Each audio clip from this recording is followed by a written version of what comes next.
China's Global Times says it has obtained commercial satellite images showing U.S. military deployments around Iran, according to reporting by the state-affiliated outlet. The images reportedly come from a Chinese satellite imagery provider called Mizar Vision, according to Global Times, and purport to show increased American force positioning over recent days. It is important to note that Global Times is a state-affiliated Chinese media outlet, and its reporting reflects Beijing's perspective on U.S. military activities. The satellite imagery claims have not been independently verified by Western defense analysts or official U.S. sources. Global Times claims the imagery could suggest a mix of defensive and strike-ready positioning, but that interpretation is not independently confirmed. This characterization represents the Chinese outlet's analysis of the imagery rather than verified assessment from neutral sources. The timing may reflect strategic messaging, but Global Times has not provided evidence beyond its interpretation of the images. Whether the imagery accurately depicts current deployments and whether the interpretations offered are reliable cannot be determined from the reporting alone. The satellite images reportedly come from a provider called Mizar Vision, according to Global Times. The outlet describes the imagery as showing rapid increases in deployed forces at several locations over recent days. Commercial satellite imagery is increasingly available from multiple providers worldwide, and such imagery has been used by various outlets to track military activities. However, the accuracy of interpretations depends on the expertise of analysts and the quality of the imagery. Global Times characterizes the deployments as showing preparation for various operational scenarios.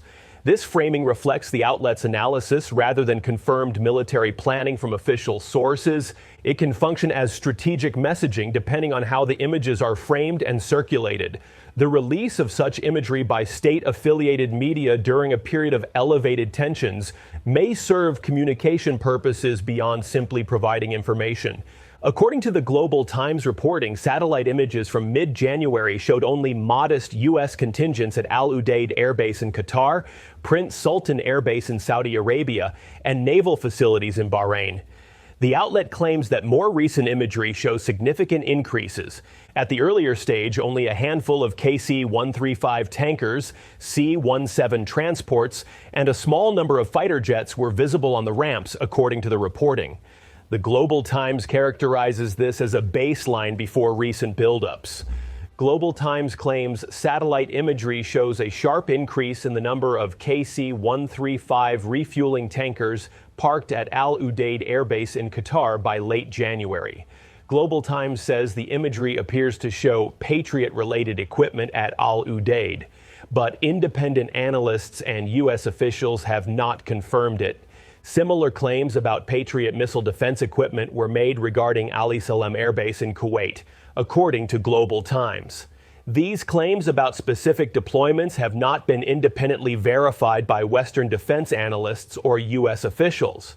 The USS Abraham Lincoln was still operating far from Iran at an earlier point, cruising in the South China Sea, according to the Global Times timeline. Some ship tracking and reporting suggest the Lincoln Group may have moved closer to the region, but exact positioning is not reliably public. Ship tracking data for military vessels is often incomplete or delayed for security reasons. The location of U.S. carrier strike groups is sometimes publicly acknowledged, but specific positioning is typically not disclosed in detail by official sources. Reports from multiple international outlets say U.S. carrier strike groups and other assets are moving toward the region, which analysts say reflects readiness rather than a stated intent to launch operations. The characterization of these movements varies by source. According to multiple outlets, Trump commented on U.S. warships deploying to the region, describing it as a large armada or flotilla heading toward Iran. This represents Trump's characterization of the deployments rather than detailed official confirmation of specific positioning. Some reports cite troop levels in the region in the tens of thousands, but linking that posture specifically to Iran is framing, not confirmed planning. Global Times cited figures in the range of 30,000 to 40,000, but this has not been independently verified by official U.S. sources or Western defense analysts. U.S. troop levels in the Middle East fluctuate, and exact numbers are not always publicly disclosed. The characterization of regional forces as specifically oriented toward Iran reflects an interpretation rather than confirmed military posture. Terms like battle space, as used in some reporting, imply offensive orientation, which represents an interpretation rather than confirmed U.S. military planning. U.S. officials have not characterized regional deployments using such terminology. Troop estimates from state media sources should be treated with appropriate caution. The figures may be accurate, inflated, or based on different methodologies for counting regional forces. Independent verification is not available from the reporting alone. U.S. observers argue that current force levels still appear insufficient for a full-scale war against Iran, according to defense reporting. Defense news outlet The War Zone notes that there has not yet been a mass influx of U.S. tactical fighter aircraft into the theater. Analysts say this pattern suggests Washington may be planning for a limited strike unless Israel adds its own air power to expand any operation, according to this assessment. They argue that truly large-scale strikes would require many more jets or extensive Israeli air support to be credible. This analysis represents one interpretation of visible force positioning. Different analysts may draw different conclusions from the same observable deployments. The actual intentions behind any military positioning remain known only to decision makers. The distinction between limited strike capability and full-scale war capability is significant for understanding how different observers interpret the current situation. The assessment that current forces are insufficient for full-scale war does not mean a limited strike is planned or imminent. Chinese military commentator Zhang Junxie said major strike preparations would likely include heavy bombers moving into forward positions, according to Global Times. This represents one analyst's view of what would indicate serious strike preparation. Zhang pointed out that Iran's hardened underground nuclear and missile sites would require bunker-busting weapons such as the massive GBU-57, according to the reporting. He argued that past strikes have used stealth aircraft, but details and attribution vary by reporting and are not fully confirmed in public. Satellite photos of the Diego Garcia base taken in mid to late January show only transport planes parked on the tarmac, according to the Global Times reporting. The outlet characterizes this as evidence that major strike assets have not yet deployed to forward positions. With no visible heavy bomber deployments yet in the theater, according to this reporting, observers quoted by Global Times say Washington still appears short of what would be needed for large-scale operations. This assessment represents Chinese analysts' interpretation of incomplete versus complete strike posture. Beijing-linked reports argue Washington may be signaling pressure, not full-scale war, according to the framing in Chinese state media coverage. This interpretation positions the U.S. buildup as coercive diplomacy rather than imminent attack preparation. This framing serves particular narrative purposes. By characterizing U.S. deployments as pressure tactics rather than war preparation, the reporting may aim to reduce alarm or shape expectations about likely outcomes. The actual intentions behind U.S. military positioning are not publicly disclosed. Different interpretations, from imminent strike preparation to coercive diplomacy to routine repositioning, represent analytical assessments rather than confirmed facts. Chinese state media's characterization of U.S. intentions should be understood as reflecting Beijing's perspective. Whether this framing accurately describes U.S. planning cannot be determined from the reporting. The release of satellite imagery showing military deployments represents a form of open-source intelligence that has become increasingly common. Commercial satellite providers make imagery available that previously required government intelligence capabilities.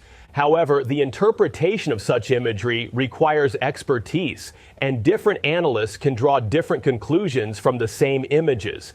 The framing provided by outlets releasing such imagery shapes how audiences understand what they are seeing. When state-affiliated media releases satellite imagery of another country's military deployments, the timing and framing may serve communication purposes beyond simply providing information. The release itself becomes part of the information environment. The Global Times reporting makes claims about U.S. deployments visible to audiences who might not otherwise track such information. Whether this serves Beijing's interests, Tehran's interests, or simply reflects journalism depends on one's interpretation and cannot be determined from the reporting alone. The video information raises a question about whether publicly available satellite imagery makes U.S. bases dangerously transparent.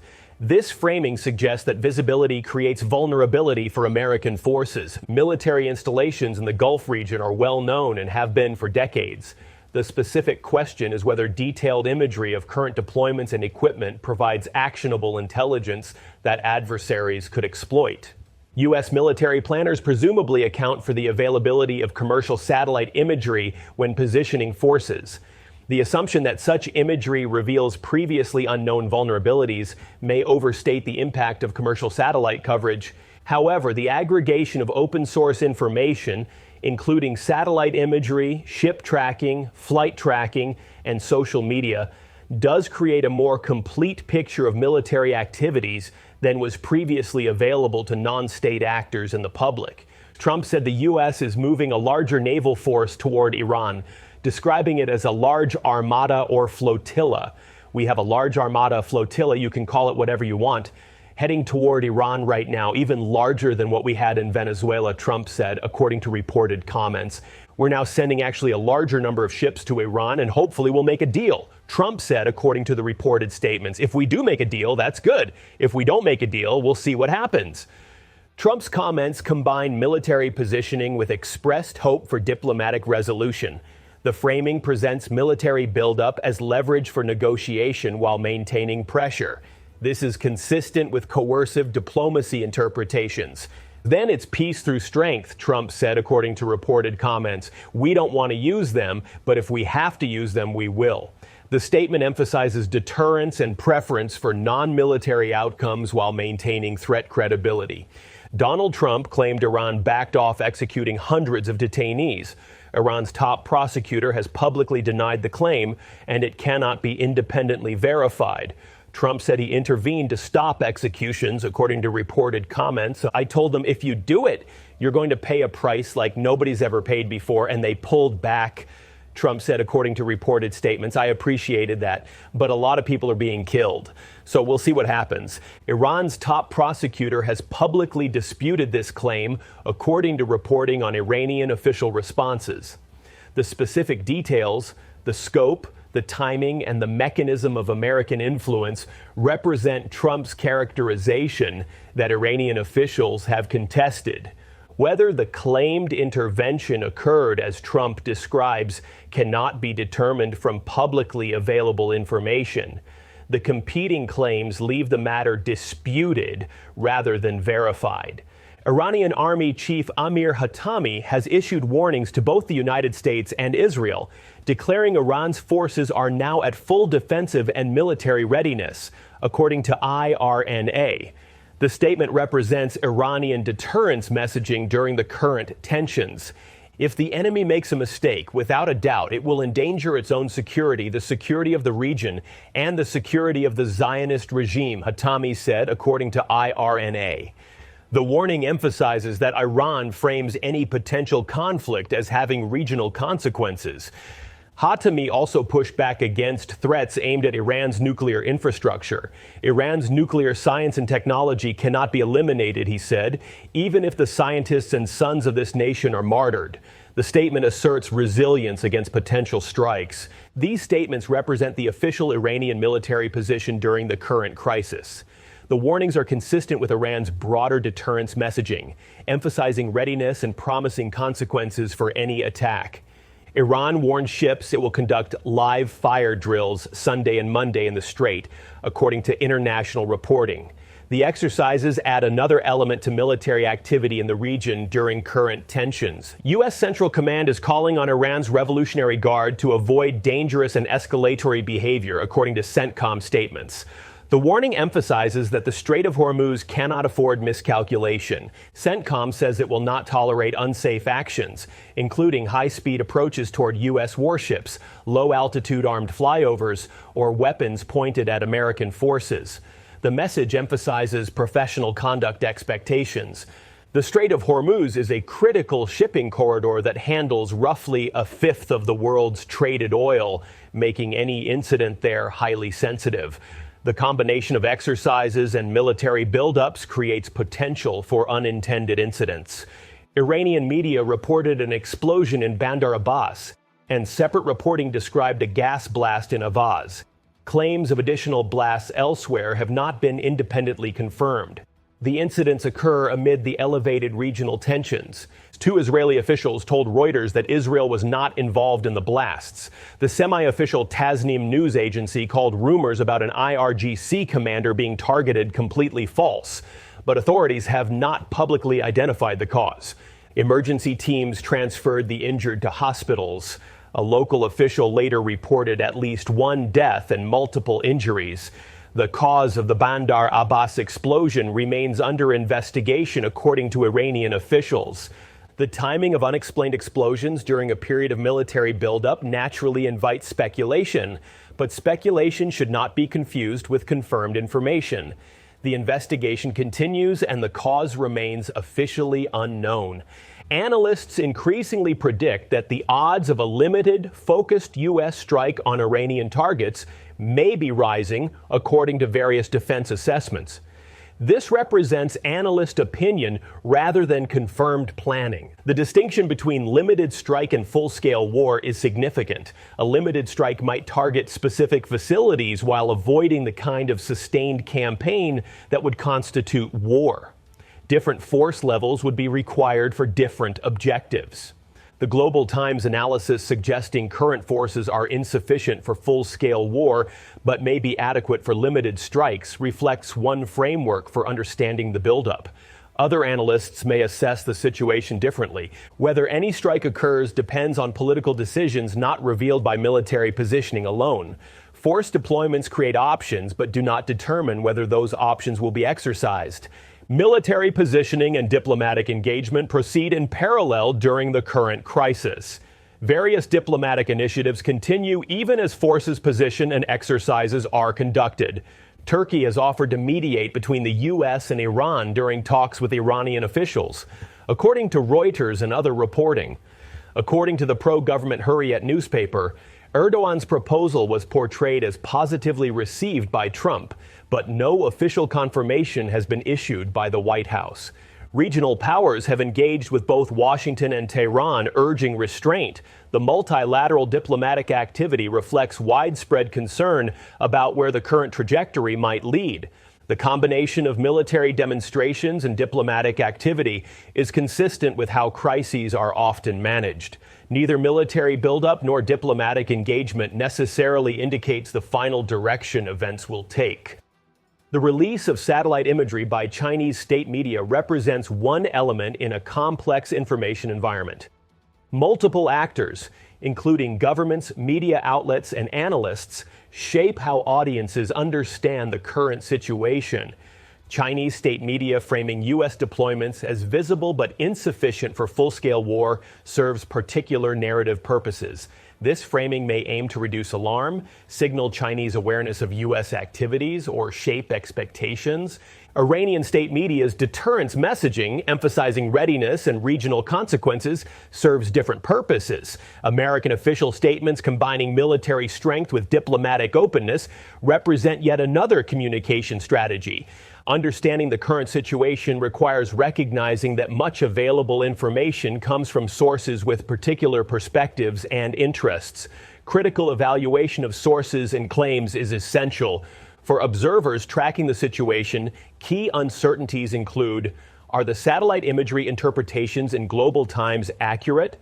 What are actual U.S. force levels and intentions? Will diplomatic efforts produce results? Will scheduled exercises proceed without incident? The satellite imagery claims have not been independently verified. The characterizations of deployments as offensive or defensive positioning represent interpretations that may or may not reflect actual planning.